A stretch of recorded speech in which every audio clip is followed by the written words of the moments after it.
সত্য কথা বলতে কি হ্যাঁ গেছিল বাংলাদেশে মাহফিল আছে যে উরুস মানে আমরা ওয়াজ মাহফিল পাই কি ওয়াজ মাহফিল থেকে হ্যাঁ বাড়িতে আইতে লইছিল তো ওই সময় বাজে আপনার প্রায় 5টা 5:30 বাজে 5:30 বাজার পরে ওই দেখছে না কিন্তু বেসব কোথায় আছে না আছে বাড়িতে আইতে লইছিল ওই সময় শুট করছে। কয়টা গুলি করছে? কোনখানে গেছিল? গেছিল কোনখানে? গেছিল মাহফিল বাংলাদেশে। কবে গেছিল? বর্ডার সাইডে মাহফিল গেছিল, এর আগের দিন গেছিল মাহফিল, মানে গতকালকে গেছিল। আজকে আসার সময় গুলি করছে। মানে এদিকে মানে পাসপোর্টে আসছিল না মানে অন্যভাবে? তুই এরপরে কোন হসপিটালে নিয়েছেন প্রথমে নিয়েছি বিশালগড় থেকে রেফার করছে জিবি। কি নাম? আখতারুজ্জামান গনি। বয়স কত? 24। বাড়ি?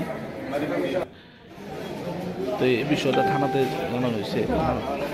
জানা হয়েছে না, বিএসএফ আসলে আমরা লোকে বিএসএফ রয়েছে আমরা লোকে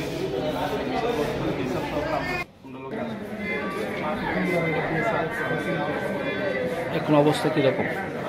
একটু ভয়াবহ অবস্থায় হয়েছে। এখান থেকে এখন গুলি মনে হয় ভিতরে আছে কি না সঠিক এখনো জানা যায়নি, কিন্তু এখন চিকিৎসা করার পরে এক্সরে করার পরে জানা যাবে যে সে কি করতে পেতে যোগালি কাজ করতো, ওয়ান জেসি যোগালি এসব কাজ করতো।